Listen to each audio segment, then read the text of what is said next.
Bismillahirrahmanirrahim. Assalamualaikum warahmatullahi wabarakatuh. Bagaimana kabarnya kalian hari ini anak-anak? Semoga selalu dalam keadaan sehat walafiat. Oke, untuk hari ini materinya melanjutkan materi tentang teks eksposisi, yaitu bagian jenis dan juga penjelasannya. Nah, sebelum masuk ke dalam jenis teks eksposisi dan juga Bapak menjelaskan satu persatu jenisnya, Bapak ingatkan kembali, minggu yang lalu kita sudah mempelajari teks eksposisi dari segi definisinya dan juga cirinya. Definisi atau pengertian dari teks eksposisi itu adalah teks yang berisikan paparan atau penjelasan mengenai suatu konsep yang harus dipahami pembaca dengan pikirannya. Nah, tujuan dari teks eksposisi ini adalah menjelaskan atau menerangkan suatu topik kepada pembacanya. Nah, materi minggu yang lalu kita juga sudah membahas tentang ciri dari teks eksposisi, di mana ciri dalam teks eksposisi itu ada 5W plus 1H, atau di dalam bahasa Indonesianya itu apa, siapa, kapan, di mana, mengapa, dan bagaimana.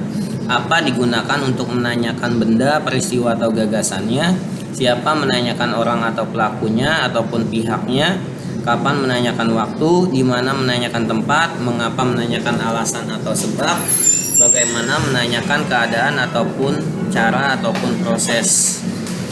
Oke, untuk hari ini materinya berkaitan dengan jenis teks eksposisi, di mana jenis teks eksposisi ini ada 6. Ada eksposisi berita, ada eksposisi ilustrasi, ada eksposisi proses, ada eksposisi perbandingan, ada eksposisi pertentangan, dan ada eksposisi definisi.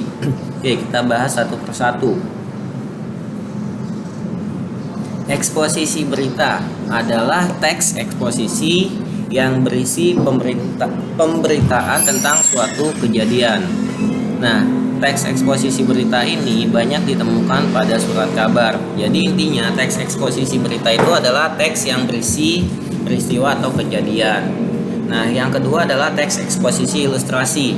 Teks eksposisi ilustrasi itu adalah teks yang berisi suatu penggambaran tentang keadaan dengan keadaan yang lain. Ciri dari teks eksposisi ilustrasi itu ada kata ibarat, seperti, bagaikan. Yang ketiga, teks eksposisi proses.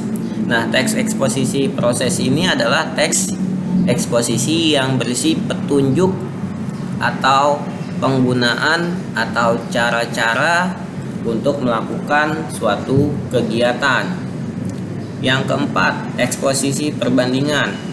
Teks eksposisi perbandingan ini adalah teks eksposisi yang berisi perbandingan dengan suatu keadaan dengan keadaan yang lain.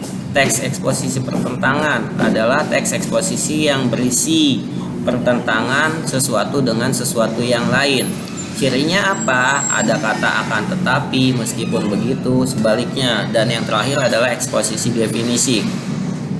Teks eksposisi definisi ini adalah teks eksposisi yang berisi pengertian tentang sesuatu. Cirinya apa? Ada kata merupakan, ada kata adalah. Demikianlah pembelajaran pada hari ini. Kurang lebihnya mohon maaf. Assalamualaikum warahmatullahi wabarakatuh.